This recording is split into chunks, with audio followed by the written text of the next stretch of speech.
Hello everyone and welcome to WGBS TV Live, brought to you by SupermanHomepage.com, the number one Superman fan site in the world. My name is Steve Eunice.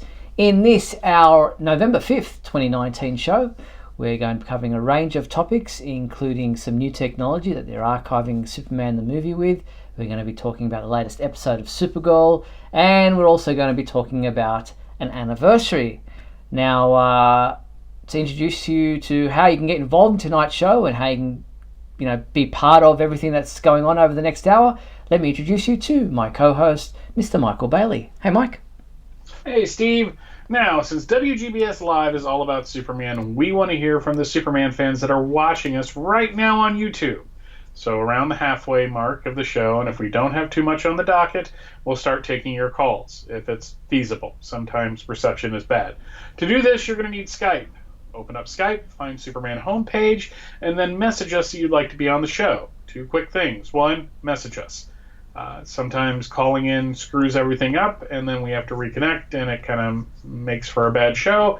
And also, if you have an external speaker as you're watching us, please put that on mute or turn the volume down so that's not in the background as we are on a delay.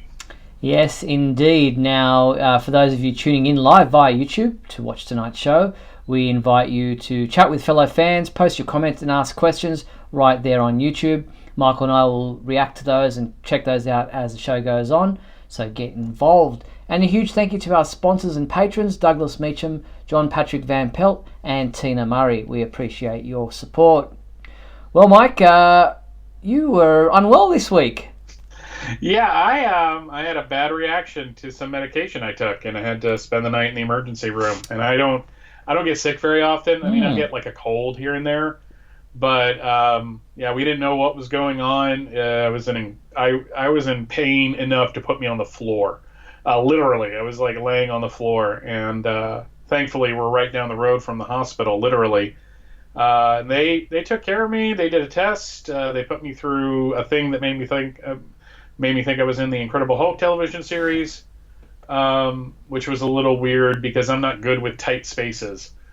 So the CT scan was a little fun. Yeah. But Yeah, I mean, I'm to be honest, I'm still kind of wiped out from the experience. Plus, with daylight savings time ending or beginning or whatever the time change was, it's just like I'm still trying to get back onto feeling like a human being. Yeah, it's horrible when you're not well, and things like that kind of scare you a little bit. But I'm glad you're well. I'm glad you're back on the mend and able to do the show tonight. Yes, daylight saving. You guys fell back an hour. And, yes, fall back, leap forward. That's right. Or spring forward. We sprang forward for spring a couple of weeks back, and so now it's 2 hours even further apart. So those people, hopefully in the Southern Hemisphere, who tuned in an hour earlier went, hey, where are we? We obviously are an hour later now for people in my neck of the wood. But enough about time. Let's get into our discussion topics tonight. And there is a little bit of movie news, but it's surrounding Superman the movie. A really interesting story about how Warner Brothers are joining forces with Microsoft to archive a copy of Superman the movie on a futuristic high-tech glass disc storage device.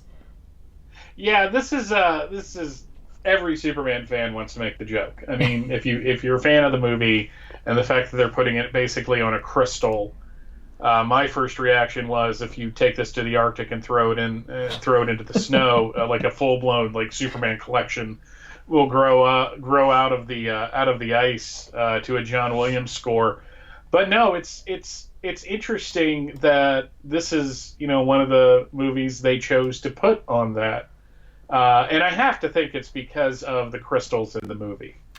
Well, I mean, I'm sure maybe that comes into some kind of reckoning, but the story goes that the guy who's involved in at Warner Brothers, the studio's senior vice president of global archives and media engineering, did you try to fit that on your business card? He was interested in this technology when he heard about it from Microsoft, and upon hearing about it, it reminded him about this technology that they had in the Warner archives, where they had found these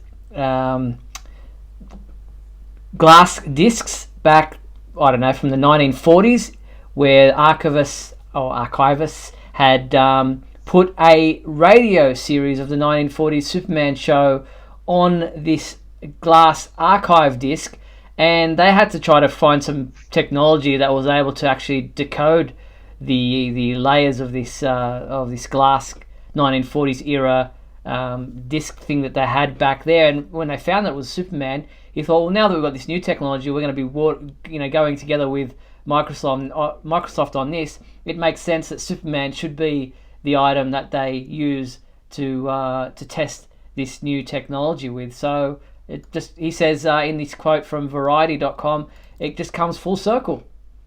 Yeah, I mean, that's I wonder if that's one of the lost episodes. That'd be nice. We found it. It was on glass the entire time. Someone is using it as a coaster. Yes. I could totally see that. No, I'm always fascinated when they do these types of things. We're constantly in a era where media is like changing and changing and changing. You know, we went from VHS and beta to DVD to HD DVD for like 30 seconds, and now Blu-ray, and people stream. They store it on, which is basically stored on a server somewhere, which is just a giant hard drive. So the fact that they're now like looking at other technologies to encode it and put it in glass, that's just it seems like both futuristic and a step back at the same time, and I'm trying to figure that out. Well, let's say it could eventually safeguard, thousands and millions of film and television shows at Warner Brothers or right across Hollywood. I guess the idea is that, and there's a massive article on the website on Variety's article, massive story about it, but it's something like 74 layers to capture Superman in glass. I'm guessing that the whole idea of this is that, one, it's supposed to be durable. It's not just like a breakable glass that that's going to shatter, and two, that it can contain more data than you could fit on a laser disc. Yeah, and to be fair, laser discs, I forgot to mention laser discs, which shows my heathenism when it comes to that medium. When you look at like a DVD or a Blu-ray or something like that, that disc is eventually going to wear out. It's the same with tape. It's the same with film. It's why restoring film is such an important aspect, because we have movies sitting in storage that are literally rotting away, and you're going to lose those forever. So if we can find a more permanent storage device, why not use it? It's I mean, heck, they got contact from the Voyager satellite recently, so everything old is new again, and maybe we'll shoot this out into space, which would be kind of ironic, shooting a Superman movie into space. That would be weird. Where it crash lands in a small rural village. It kind of reminds me of. Do you remember the original version of the Time Machine, where he finds those rings, and when you spin them, it plays a message on the.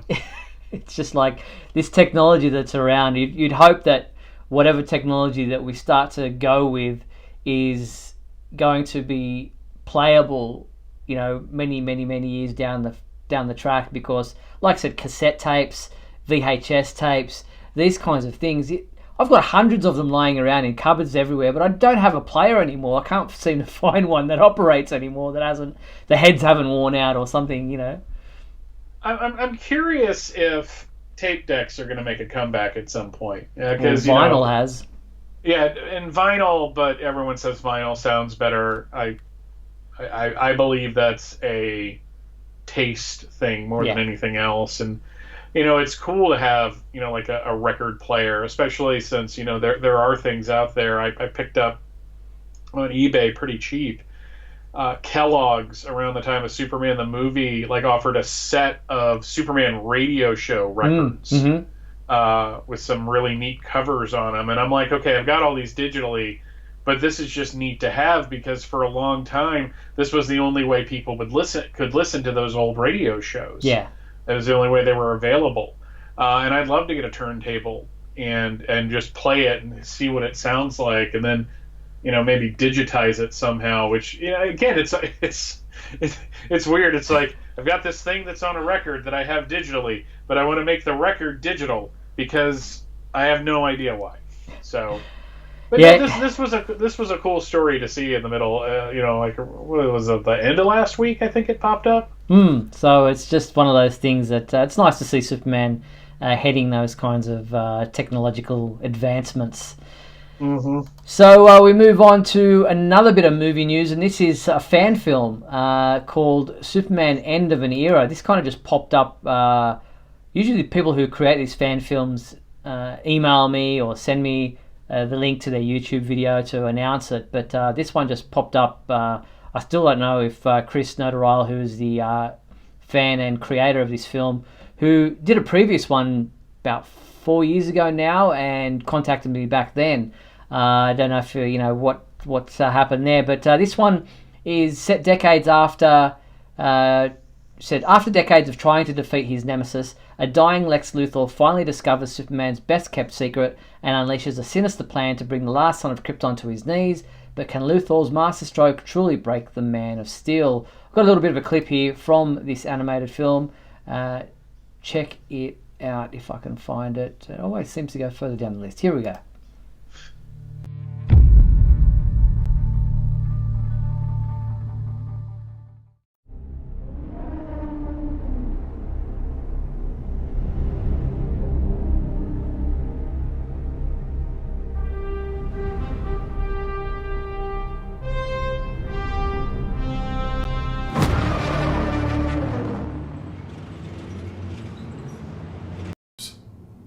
Go. What about the conference? What about the call? Cancel it! Are you kidding me? Mr. Kent! Mr. Kent!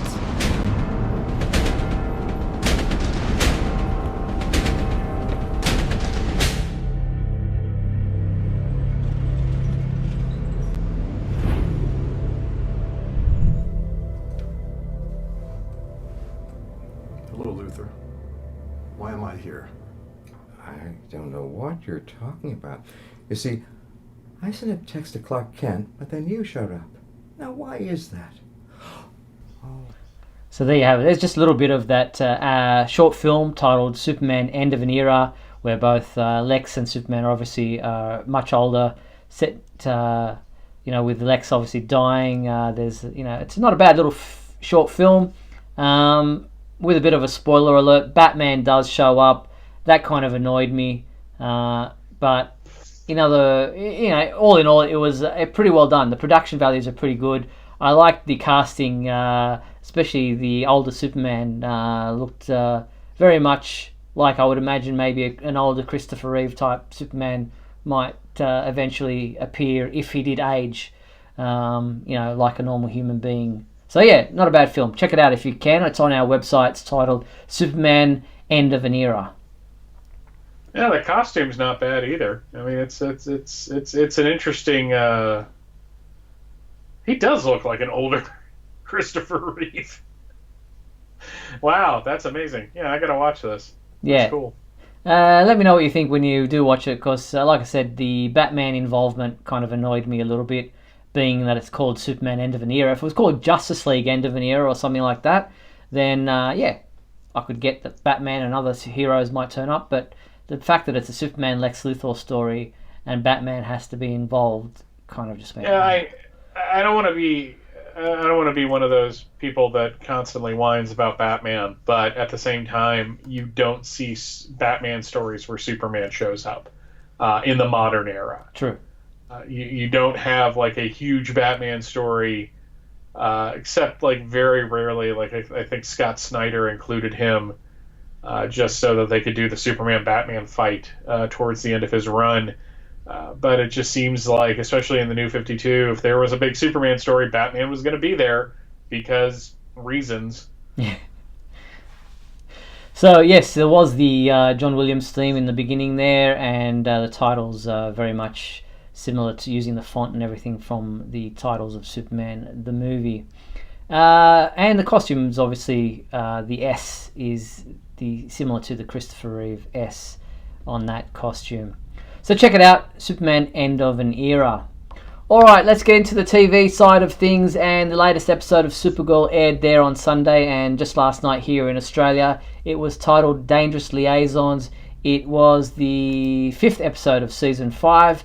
You gave it a 3 out of 5 review, probably one of the lowest scores that you've given an episode, well, the lowest this year, but in a while. I kind of agreed with you more on this one than I have the previous ones. Your thoughts? Yeah, there was just such a weird lack of a consistent tone in this episode. It's like Brainy was comedically over the top. The scenes with Kara and John doing the superhero stuff, their dialogue felt like a throwback. It didn't feel like the show. It felt like a superhero show in like the 70s. And I really liked the scenes with Lena and Malefic. I thought those were good because it was neat seeing Phil LaMarr doing on-screen work. And it was nice that the Leviathan story is finally percolating to the top, but it was just so weird. And the Kelly Alex thing, I liked that they made had the character who deals with PTSD deal with her own PTSD. That was a neat idea. I'm not sure they stuck the landing on it because it seemed like seriously 90s era WB romance stuff between the two of them. And I don't want to be the person that's just like, oh, it's CW, I'm sick of all the romance. I mean, that's not why I'm there. I want to enjoy it. But it just seemed like this episode was just all over the place. Yeah, I agree. I also got taken out of the episode a bit with the wave coming towards the shoreline and Dreamer being able to use her beam on one section, and that kind of just dissipated the whole wave. That seemed very cheesy, poorly executed, and I thought her powers were about dreaming and knowing the future and things like that. I mean, I know she has some kind of, she's used it before to, blow villains out of the way or whatever, but this didn't make any kind of pseudo-scientific sense. Yeah, I liked that she was front and center being a hero. I'm not saying that, oh, well, she shouldn't have done that, but I'm looking at what she did and went, did they just up her power, for the sake of this scene? So that she could take care of the wave while John and Supergirl are taking care of the other part of the equation in the Arctic. I mean, it was just such a weird episode. Now, John's asking what kind of gun was it, the fusion gun, and why was it weakening Supergirl? Well, it was not just the fusion gun itself. Or the gun itself. It was the other thing that he stole from Lex Luthor's archives or whatever, that together, which is actually kind of weird because together it was like 20,000 times greater than the center of the sun. And I'm thinking, well, shouldn't that make Supergirl 20,000 more times more powerful because she's powered by the sun? Yeah, and it's just sorry, a weapon of that magnitude, I would expect it to have more of a kickback than him just pulling the trigger and kind of running away. The revelation that Rip Roar was William Day's friend. I liked that because it was a good drama thing. My wife actually figured it out before I did. Yeah, I figured it out pretty early myself. I thought, that seems obvious. But it's just... But that in and of itself is kind of a they're taking like two tropes of these types of plots where you have a journalist or a cop who was on the trail of something, and then their friend or their brother or their wife was killed by this something, so now that they're on the thing, but now it turns out that the person that they thought was dead isn't dead and was the bad guy all along. And it's just like, all right, guys, you're laying it on a little thick here. Now, correct me if I'm wrong, but are Supergirl, Kara and Alex and that not aware of Leviathan at this point in time? No, I don't think they are. Okay. I think Leviathan is still is still a secret, which is actually kind of cool, because I liked that at the end. I have a feeling that Eve is a bomb waiting to go off with that, and that's how they're going to involve Lena into this whole thing, with her taking giving Hope Eve's body, but there's probably something else in there from Leviathan. So if they can pull all that off, it'll be worth it. But this just wasn't the best episode of the season. Yeah, it seemed, again, last week I felt it was a little bit convoluted, like they were juggling too many things, and this week kind of seemed to be an extension of that and seemed to be more so. There is a lot going on there. The one thing I did like was Jesse Ruff's acting in this, the jarring difference between his brainy personality and the personality that took over him when he had the spider thing infecting him. Yeah, the accent, everything about that. I mean, he's, again, it's funny, none of my problems with the performances I put at the feet of the actors. Mm-hmm. It was the writing of the episode that was really kind of a problem. Because there was a scene in the first Avengers film where Iron Man is on the Quinjet, and one of the characters says, "We need a plan of attack," and Iron Man turns around and goes, "I have a plan, attack." And I'm like, Robert Downey Jr. is an amazing actor. He could not pull off that dialogue because it's just that bad. And there was moments where they were speaking, and it was, I mean, it just looked like they were doing the best they could with it. But to paraphrase Harrison Ford when he was talking to George Lucas about Star Wars, you can write this stuff, but that doesn't mean you can say it. It's so true. I like that. So we're talking about Rip Raw. He is played by Nick Sagar, who was from Shadowhunters, if you're familiar with that show. The photo here doesn't actually probably do him justice because he's changed with his facial hair. But that's his character there, Rip Raw. He is, it was very much a octopus, but with only two extra arms. Seemed to kind of use that kind of ability to move around and grab things and what have you. So there he is there, sitting there with William Day, the two of them having been friends previously. He was okay in this episode. I didn't necessarily get much from him as Rip Raw, but as was it Henry or Harry, or whatever his actual name was, he was probably a bit more believable. Yeah, the villains, the disposable villains, let me refer to them correctly, have been, like, they're either good or they're not. And Rip Roar, like, from a design aesthetic, it looks good until those arms start shooting out, and it just doesn't work. And he was very much a Doc Ock villain. The fact that they also had spiders and a villain, I'm just wondering if we're going to see like more of these types of characters that are based on Spider-Man. I liked the fact that they revealed that Andrea was part of Leviathan, but she's not heading it. She's just a facet of it.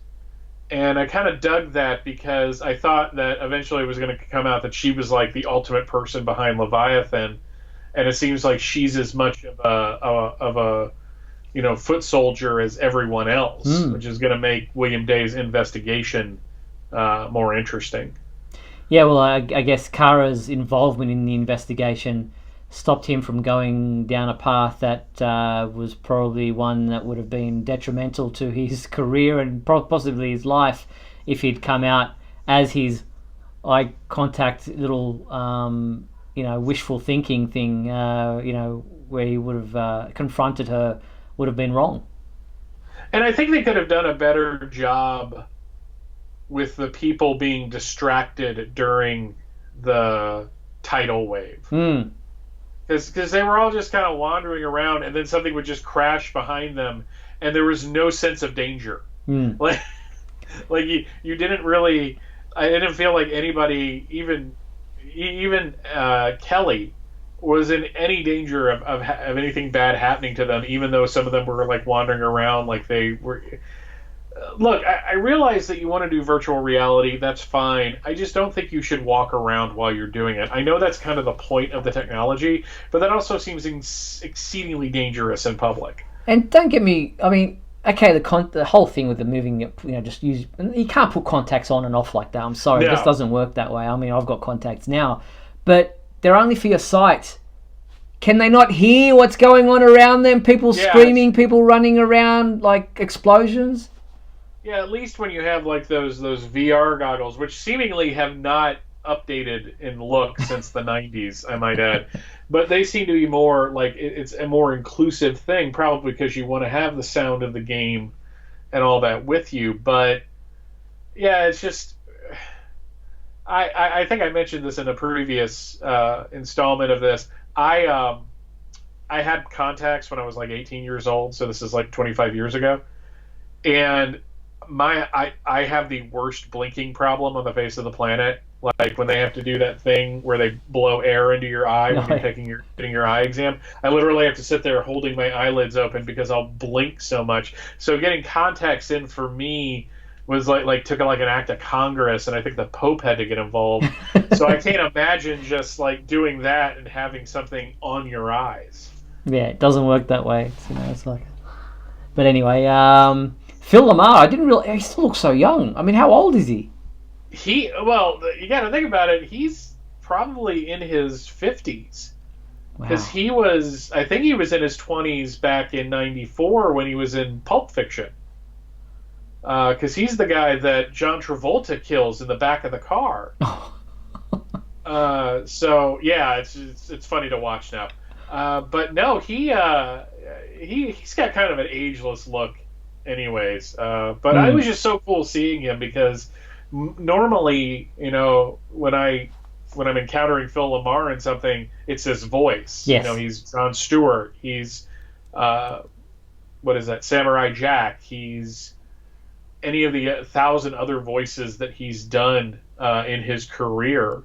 And it's just like every once in a while he does some on-camera work, but the fact that he's been voicing Malefak, it was kind of neat that he was able to get to like be there too, because God, he was creepy. He was just like super creepy throughout the entire episode. That's why I was saying the Lena Malefak stuff was the best part of this week's episode. Yeah, indeed. I mean, she played him there. He thought that they had a deal and that he was going to be able to kill his brother, or the plans that he'd sitting there thinking them up, and she just got what she wanted from him. So she's showing her real Luthor colors coming through. Somebody's got to be like their namesake. Yes. In this show. All right, we're right on the halfway point of tonight's program, so we're going to take a quick break, play some messages, and then come back on the flip side to talk comic books. Another review by Michael. This one, comic book, which he hasn't done for a while. So back with more right after this.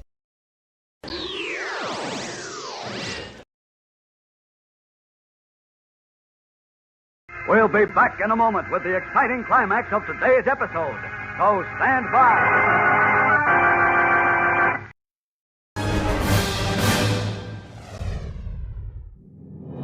Look, a up in the sky. It's a bird. It's a plane. No, it's SupermanHomepage.com, the #1 Superman fan site in the world. SupermanHomepage.com, covering the world of Superman from the 1930s to today. News, reviews, rumors, and reports. SupermanHomepage.com for all your Superman comics, TV shows, movies, cartoons, radio shows, and more. Everything you ever wanted to know about the Man of Steel and more. SupermanHomepage.com.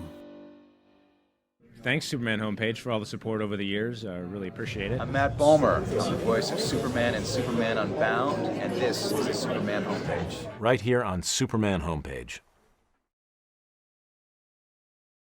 I'm freezing! Superman! Uh-oh, sounds like Lisa and Scott are trapped in the icy cave of that frosty-faced villain, Captain Cold. This is a job for Superman. My fast freeze zapper will freeze Superman forever. No way, Captain. Here, kids, my new Superman Hot Cocoa Mix is the super-tasting way to warm up. It's really sweet. And chocolatey. And see, Captain Cold can't take this warm reception. New Superman Hot Cocoa, the super-tasting way to warm up. And we're back on WGBS TV Live, where we're going to get into the comic book side of things. And there was just one comic book that we reviewed this past week, and that was by Michael, and it was Tales from the Dark Multiverse, The Death of Superman. Now, you gave this a 4 out of 5, saying, I must admit that I'm slightly amused at the concept of the Tales of the Dark Multiverse series of specials. And then you went on to say that Jeff Loveness does a good job exploring the concept of, as you said, making Lois the Eradicator. I quite like this too. Yeah, I think it would have benefited from being a miniseries. Personally, I think we probably could have gotten a little bit more out of it. And I'm not one of those people that likes stretching stories out just for the sake of it. It's just this is such a big story, and a lot happens, and there's a lot of compression of time. It's interesting because usually with these types of stories, if Lois dies, Superman goes dark, or Superman goes more like Injustice. Lois dies, so he takes over the world essentially. And Earth 2, I believe, did something similar where Lois dies and he comes back and he's the bad guy. The fact that she bonded with the Eradicator worked. In a way that I didn't think it was going to. I mean, there's some woolly science there, but you just got to get over that. But the fact that it was very much, except for one or two minor things that only I would notice apparently, it was really of that era. It was of that era, but still felt very contemporary because the things that she went after are the hot button issues of today. And they didn't do that in Funeral for a Friend. The whole point or Reign of the Supermen. Funeral for a Friend was just an examination of how Superman's death affected those that cared about him. And Reign of the Superman was a fun, rollicking superhero story. Where this kind of goes into what would Lois do. And if Lois's thing is that, she wants to make the world better, because the world wasn't good enough for Clark. I mean, when all the heroes show up and she's just like, where were you? It's just like, okay, one, not all of them showed up like that. Let's be fair here. And two, it's just like, wow, Loveness made her turn work for me. I bought into it. And the fact that at the end, spoilers, he dies again. And Lois's last words in the story are basically, the world wasn't good enough for you. I'm going to make it that way. It's just like, okay, she's not done. So I really liked this issue. Yeah, I did too. I thought it was really well done. I thought the artwork kind of took me back to that type of era as well. Brad Walker, the penciler, did a great job with the artwork. And it just kind of, if you are going to make a dark multiverse version of this and have the characters not necessarily be altruistic as they are in the real world, if you like, or the real comic book story of it, then Lois would start playing the blame game and start turning to the other heroes and saying, this happened on your watch. You let Superman die. So I can understand, a dark multiverse version of Lois going down that way. I was a little disappointed that Superboy and Steel got killed so quickly, but again, that wasn't the point of the story. Yeah. It was. I do like, though, that Cyborg shows up and Lois is immediately like, "I know what you are," and it's just like, okay, so there is no him destroying the Eradicator or trying to, and then blaming him for putting the blame of the destruction of Coast City. So it's just no, and you're right about Brad Walker's artwork. It was perfect for this. He did some work around the New 52 that I really liked with Superman. So there was definitely kind of a Jurgens feel, especially when Superman returns at the end. That felt really like a Dan Jurgens or a Tom Grummett, and it worked very well for the special. It did. So that's the Dark Multiverse, The Death of Superman #1, was out last week. The review is up on our website if you'd like to check that out, and make sure you do. And I think we need to update your reviewing photo there, Michael. Yeah, that thing's from like 2011. I gotta send you a new picture. Yeah. I don't look like that anymore. Changed quite a bit since then. All right, now it's a big week in comics this week. This list of comics available this week took me ages to compile.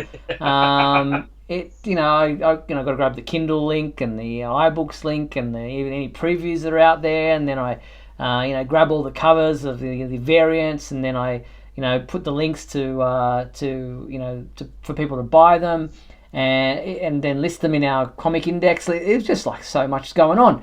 So let's check out what is available this week, and I hope you've been saving up, people, because this is a big week, probably one of the biggest that I've seen in a long time. And get this, there's not even an Action Comics or a Superman amongst this list. So here's what is available this week. We have Justice League number 35, which is available in a variant cover and is part of the Year of the Villain hostile takeover thingy that's going on. We also have Legion of Superheroes #1, the first issue of this new title, which is available not only in this variant cover right there of those 3 heroes from the future, but is also available in a blank variant that you can get some artist at a convention to draw on, or you can draw on it yourself. And then this Welcome John Kent variant cover as well. Then Lois Lane #5, the 5th issue of this 12 maxi series, is also available, and it comes in a variant cover that's right there as well. Also out this week is the 5th issue of the Superman Up in the Sky collection, collecting together the Walmart stories that were originally published for those specials. Then Wonder Twins #9 is out this week, as is Young Justice #10, which also comes in a variant cover and introduces Naomi, Bendis' original character, to the title. We also have a Dollar Comics Flashpoint #1, so for, I'm guessing $1, but it says they're $3.99 on the cover. That is available this week as well. Then this massive collection, this Crisis on Infinite Earths hardcover box set. This is a beast. I've seen a photo of it with a comic book with a figure standing next to it. It is absolutely enormous. As you can see there, it's opened up. A huge. I cannot imagine where you'd sit this in your shelf. Also out this week is DC Holiday Nightmares trade paperback. There's the Luthor Black Label edition trade paperback. There's Action Comics Volume 2 Leviathan Rising hardcover. There's Action Comics Volume 1 Invisible Mafia trade paperback. And the hardcover of Superman Year 1, the 3-issue miniseries collected together in hardcover format. That's what's out this week.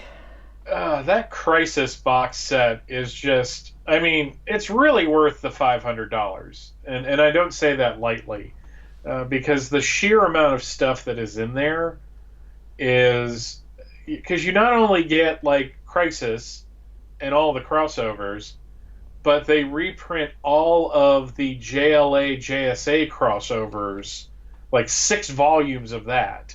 Wow. And then just like all this extra stuff. I mean, I'm not getting it because my God, I can't afford that right now. But I'm just in awe of it because it's just such a great way if you want to have all that stuff together, to put that together. I am going to editorialize for a minute. I really wish they would stop reprinting that Brian Azzarello Luther miniseries. I hated it back in like 2000, whenever it came out. I think it was like 2009. Seems about right. 10 years ago.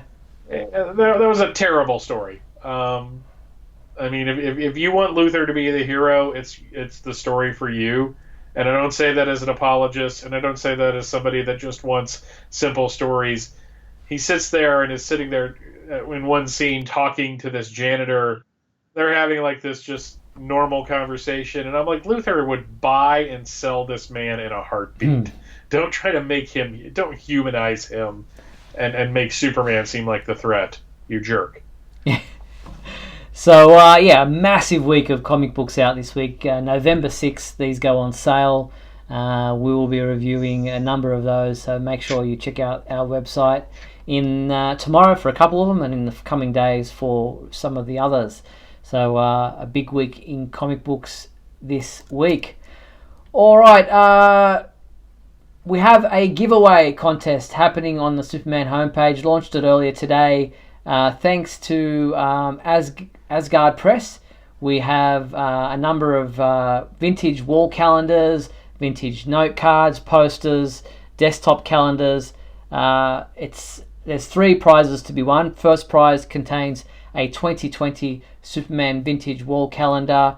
There's a vintage DC note card pack of 8 cards and 1 set of 8 vintage DC poster prints. Just grabbing up the image right now for you to check out what they look like. Where is it? Right there.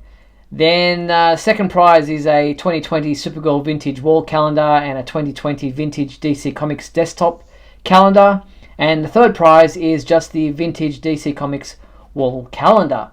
So great prizes, Asgard Press, great people giving us these excellent prizes to give away. All you have to do is head to our website, find the contest page, answer a very simple question, and go into the draw to win one of these 3 prizes.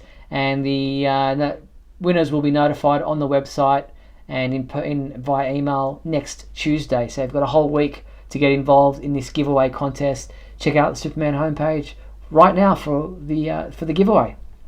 Yeah, those Asgard calendars have been amazing. I'm so glad that they keep doing Superman ones and not just Batman ones. Because for a while there, they were doing like Marvel and DC, like just general ones with great. The art is amazing, and the fact that they're perforated, so if you want to hang them up afterwards, it looks just. I just love them. I really do. Yeah, it's really cool to be able to do these giveaways. So I hope you guys get involved, and to do these giveaways, we like to kick back to the publisher or the people who are supplying with us. So you have to visit their website to find the answer to the question, which goes well for us if they get heaps of hits to their website because of the contest, and they get more likely to kind of do these giveaways each and every year once these calendars come out. And if you aren't lucky enough to win this giveaway contest, then there are the links at the bottom of the page to be able to purchase the 2020 Superman and DC Comics and Supergirl and other vintage 2020 calendars. So make sure you get involved in that giveaway contest on the Superman homepage website. Alright, the Super Trivia Quiz has been updated for another month, and I went a little bit easier with the questions this month because some people have been complaining that they're a little bit too hard. There aren't any prizes, but your name does get to go up on the website as someone who got all 3 questions right. So for you guys listening, watching right now, here are the 3 questions. Don't post your answers in the comments. Don't give them away. Head to the website to visit the Super Trivia Quiz, which you'll find under the Favorites menu on our website. The 3 questions we're asking you this time around are: What is the secret identity of the superhero known as Dreamer on the CW's Supergirl TV series? If you don't know that one, we've kind of just given it away by talking about it tonight. Question number 2 is, what is the name of the violent alter ego of Rose Canton in the Superman comic books? And if you've been reading the comics of late, that one shouldn't be too hard either. And the third and final question is, what name did Kara Zor-El use for her secret identity in the 1984 Supergirl movie? So as I said, not too difficult at all. Get involved in the Super Trivia Quiz. Head to our website, supermanhomepage.com. Under the favourites menu, you'll find the Super Trivia Quiz. I was just sitting here thinking of how she came up with the name in the movie. It was kind of an amusing scene. So, as you can see here, a bit of a secret identity theme in those 3 questions for this month. So that is the Super Trivia Quiz. Oh, you know what? I forgot to play the promo trailer for next week's episode of Supergirl. Let's jump back to that. And here is the promo trailer for next week's episode of Supergirl. I jumped a little bit far ahead. Check it out. It's titled Confidence Women. Here it is. Supergirl, I think we have a bit of a situation here. Supergirl, do you copy? Someone intercepted the DEO. Alex is in trouble. Oh, hell no. If you think you can hurt my friends, you got another thing coming. So, something going on at the DEO there. Looks like everyone's either frozen or she's kind of stopped time somehow. And yeah, it's an interesting one. It seems like a Halloween episode in many ways, so it's weird that they're doing it next week. But, you know, every week we get further and further along, it's closer to Crisis, and I've been watching Flash and Green Arrow this season. Oh, cool. To kind of keep up with it. And if you're not watching Green Arrow, it is insane. Like, as in good? As in good. Okay. When that show started, it was just like, no, gritty, grrr, it's going to be vigilantes. They're not going to have code names or silly costumes or superpowers. And it's like the last season, it's like, yeah, Ollie's on a multi-universal trip for the Monitor, and there's antimatter waves. And Flash has been a little more normal, and has just been dealing with the fact that Barry has been told he's going to die. Yes. So he's trying to prepare the team for that. So really, Batwoman isn't involved with it yet. Though the episode of Batwoman this past week was really good.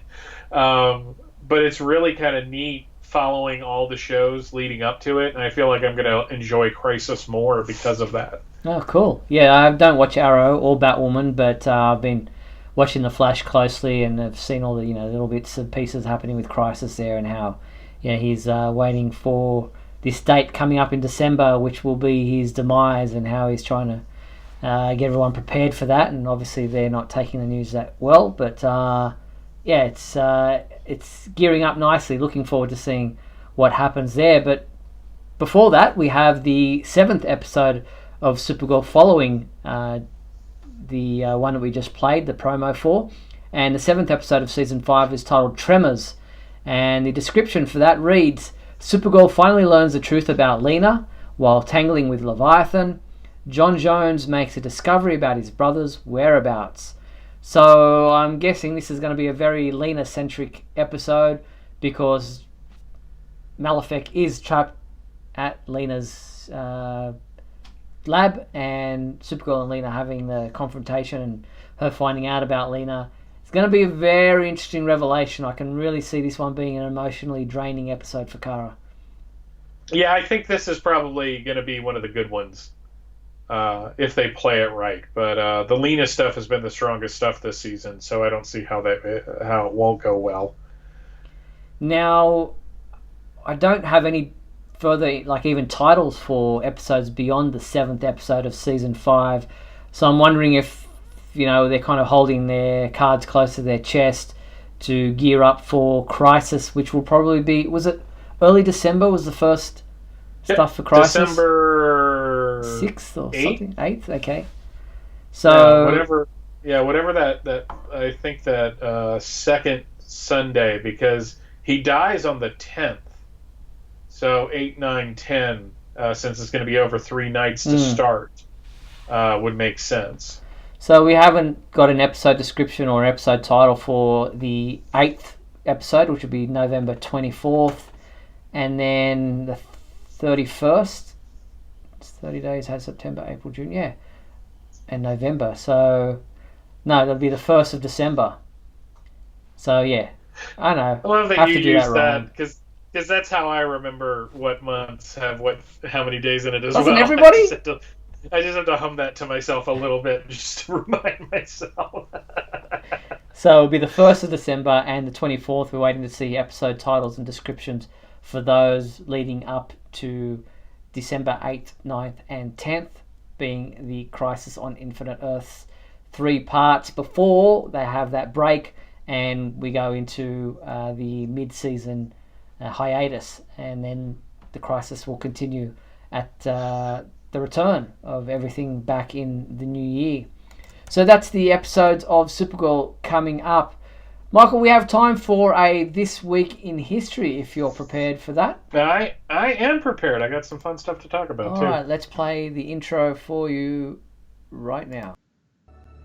Come with me now, my son, as we break through the bars of your earthly confinement, traveling through time and space.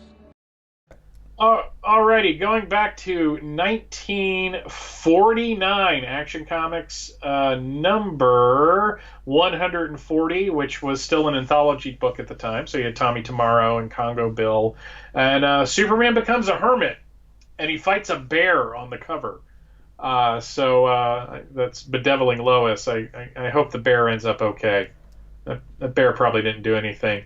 In 1959, we have Superman number 134, which has the super outlaw of Krypton, which has this blonde dude in a Superman costume throwing Superman to a tree on the cover.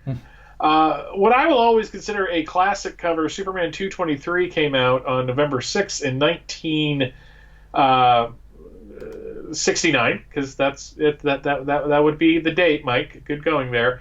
But it has Superman strapped to this machine while these women tell him that he's lost half of his powers, and that was something that I remember from my youth from the 30s to the 70s. We should try to share your screen if you're looking at these. That'll be pretty. But then you probably got some secret stuff going on there that we don't want to see. Yeah, I don't want those tabs showing up. What I can do though is in the future I'll plan this out instead of just doing it like 15 minutes before the show. Well, I don't give you much warning, do I? Throw some no, that's my fault. I should always have one prepared, but I can have some covers and stuff prepared. 1979, you had DC Comics Presents number 18 with Superman and Zatanna. So that was a fun. 1989, we have Action Comics number 648, came out on November 7th. That is part of the Brainiac trilogy. That was part of the Perez run. It has Superman fighting Metallos on the cover of that one, which I love. 99 is the one that I'm most amused with. We are at the dawn of the 20th anniversary of the Berganza era. Wow. And the book this week was Superman number 152, which has Superman fighting Mongol on the cover. And if you have that issue, I have a letter printed in it, because I was a little bit of a letter hack at the time. And in 2009, we are still hip deep into World Against Superman, with Superman World of New Krypton number 9. The only kind of real world type thing of this week is November 7th is traditionally recognized as the birthday of Martha Kent. And November why did you say that name? That was a good impression. I'm impressed with that. And November 11th is the birthday of Callista Flockhart, who was Cat Grant on the Supergirl TV series. She was born in 64. Wow, she does not look it. Yes. So that's This Week in History. Speaking about This Week in History, November is the 25th anniversary of the creation of the Superman homepage. 25 years ago, the website was first online, the story about the website is up there on the website on our website. It was not created by me. I came in midway through '96 and took over from the gentleman who sadly passed away in late '96. But before he did, we transferred his files to me. The website back then, it was called Superman Home Page for a reason, because it pretty much was just the home page. There wasn't much more to it. You've got to remember 1994, 1995, 1996 was pretty much the dawn of the internet and the World Wide Web. So there was not much you could do. Grey screens, grey backgrounds, not many graphics. It was dial-up internet days. But as the internet grew, and being a graphic designer, I added some flavour to the website. It became bigger and better than anything I could have imagined. I don't think anybody realised back then what it would grow up to be. But 25 years later, we're still the #1 Superman fan site in the world. It goes from strength to strength. And the header on the website is now dedicated to the 25th anniversary of the site, and there's different variations of it. One's movie based, one's animated based, one's comic book based, and one's for other characters like Supergirl and Krypto and Krypton that we also follow here on the website. So it's exciting. Yeah, it is. I always look at like the '90s because I didn't get online. Back when you had a choice. I don't think that's a choice anymore. I think most people in the past like 20 years, if they were a kid back in like 2000, they just had internet in their house. But in 1998, I had to make the decision to get online and immediately started looking for Superman pages. And there was a couple, not many of them are left. My favorite, of course, will always be the one dedicated to Clark's ties on Lois and Clark. That's what that person did with their time. But the Superman homepage was always the gold standard. It was the one I would go to every day. I mean, there was a point in like the early 2000s where I'd get online and I'd like check my email, and then I'd go to the Superman homepage and read the latest in whatever movie news was coming out at the time that never reached any kind of fruition. It just seemed like that. And then you were foolish enough to let me write for it. So, and you've been with it pretty much there for about 20 years now. 2001. So we're sneaking up on that. We're sneaking up on that 20 years. So wow. And the website still is dedicated to Andrew J. Gould, who was the creator of the website, or the web page back then in 1994. I still send a Christmas card to his parents every year, and they're grateful. I often wonder what he'd think about the website now, 20 so many years down the track, and how big and just enormous it's become. But I'd hope that he'd be proud of how I've taken over and what I've done in the 23 years since his passing. Well, yeah, because when you think about it, just the fact that you've done reviews for over 20 years is something significant. I mean, you could literally trace the history of Superman for the past 2 decades just in the reviews, in the mild-mannered reviews section. Indeed. Certain parts aren't as big as they used to be. The desktop wallpaper section is not really a thing anymore. Message boards, forums. The forums were a big part of it, and that changed it over a couple of times. It's just amusing to see. It's really, I think, a testament to you, to kiss your butt a little bit here, that you have managed to kind of stay at the forefront of it. You always, you went from us doing a group chat in text to the podcast with Neil, to the live show with me, and now we do this video. So the site has never really rested on its laurels. True. It has always depended mainly on the adaptations. Yep. To drive traffic, but I don't think that's a bad thing. No, not at all. Well, we'll be talking more about this in the coming weeks. I'll be doing a article about it for our newsletter. But that is it for tonight's show. We've gone a little bit over time, but it's been nice to travel down memory lane a little bit. I'd like to thank everyone for watching WGBS TV Live tonight. Once again, thanks to all those who were chatted with us through the YouTube comments. And thank you to my co-host, Mr. Michael Bailey. Thank you, Mike. Pleasure as always, Steve. And a huge thank you to our sponsors and patron, Douglas Meacham, John Patrick Van Pelt, and Tina Murray. And remember, if you want to sponsor the Superman homepage and everything we do here, visit patreon.com/Superman homepage, where you too can be a sponsor for as little as $1. The complete 1 hour video of tonight's show will be on our YouTube channel and our website and will remain there if you missed out on it or you want to tune in and watch it all back again. But we'll be back next week on Tuesday, November 12th at 7:30 p.m. Pacific time for another edition of WGBS TV Live. We hope you'll join us then. We look forward to talking to you then. Until then, be sure to check out supermanhomepage.com for all your daily news updates on everything surrounding the Man of Steel. I'm Steve Eunice. On behalf of myself and Michael Bailey, thanks for watching WGBS TV Live, brought to you by supermanhomepage.com.